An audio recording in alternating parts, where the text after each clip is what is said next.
माँ तो माँ होती है। रुला देने वाली हिंदी कहानी, प्रेरणादायक कहानी, आपके मन को झकझोर देने वाली कहानी। हेलो माँ, मैं मुकेश बोल रहा हूँ। कैसी हो माँ? मैं ठीक हूँ बेटे। ये बताओ, तुम और बहू दोनों कैसे हो? हम दोनों ठीक हैं माँ। आपकी बहुत याद आती है। अच्छा सुनो माँ, मैं अगले महीने इंडिया आ रहा हूँ तुम्हें लेने। क्या? हाँ माँ, अब हम सब साथ ही रहेंगे। निशा कह रही थी माँ जी को अमेरिका ले आओ, वहाँ अकेली बहुत परेशान हो रही होंगी। हेलो माँ, सुन रही हो माँ? हाँ हाँ बेटे। बूढ़ी आंखों से खुशी की अश्रुधारा बह निकली। बेटे और बहू का प्यार नस नस में दौड़ने लगा।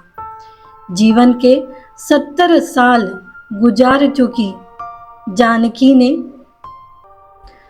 जल्दी से अपने पल्लू से आंसू पोंछे और बेटे से बात करने लगी।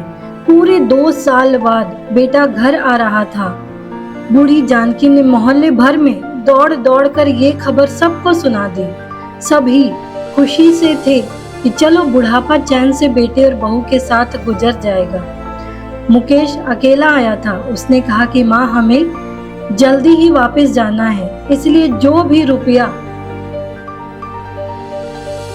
पैसा किसी से लेना है वो लेकर रख लो, और तब तक मैं किसी प्रॉपर्टी डीलर से मकान की बात करता हूँ। मकान? माँ ने पूछा। हाँ माँ, अब ये मकान बेचना पड़ेगा, वरना कौन इसकी देखभाल करेगा?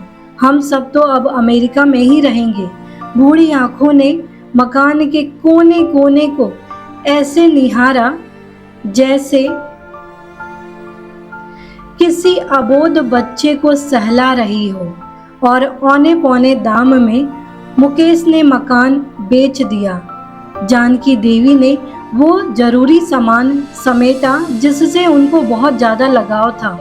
मुकेश टैक्सी मंगवा चुका था। एयरपोर्ट पहुंचकर मुकेश ने कहा, माँ तुम यहाँ बैठो, मैं अंदर जाकर सामान की जांच और बोर्डिंग और वीजा का काम निपटा लेता हूँ। ठीक है बेटे। जानकी देवी वहीं पास की बेंच पर बैठ गई। काफी समय बीत चुका था। बाहर बैठी जानकी देवी बार बार उस दरवाजे की तरफ देख रही थी जिसमें मुकेश गया था, लेकिन अभी तक बाहर नहीं आया। शायद अंदर बहुत भीड़ होगी, सोचकर बूढ़ी आंखें फिर से टकटकी लगाए देखने लगती है। अंधेरा हो चुका था।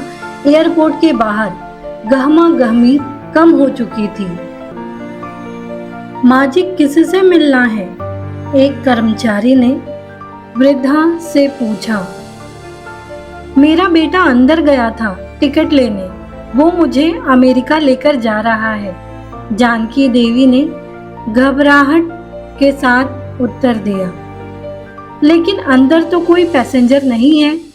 अमेरिका जाने वाली फ्लाइट तो दोपहर में ही चली गई। क्या नाम था आपके बेटे का? कर्मचारी ने सवाल किया।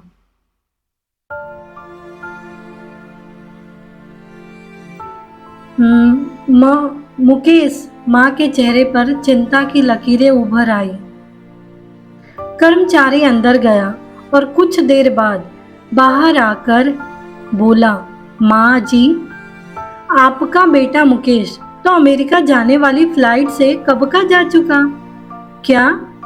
वृद्धा की आंखों से आंसुओं का सैलाब फूट पड़ा। बूढ़ी माँ का रोम रोम कांप उठा। किसी तरह वापस घर पहुंची, जो अब बिक चुका था। रात में घर के बाहर चबूतरे पर ही सो गई। सुबह हुई तो दयालु मकान मालिक ने एक कमरा रहने को दिया। पति की पेंशन से घर का किराया और खाने का काम चलने लगा। समय गुजरने लगा। एक दिन मकान मालिक ने वृद्धा से पूछा, माँ जी, क्यों नहीं आप अपने किसी रिश्तेदार के यहाँ चली जाएं? अब आपकी उम्र भी बहुत हो गई है, अकेली कब तक रह पाएंगी?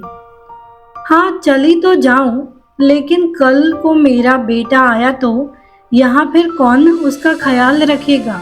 आंख से आंसू आने लगे।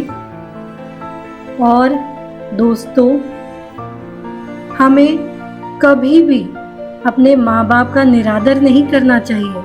माँ बाप का दिल कभी मत दुखाना। माँ तो माँ होती है।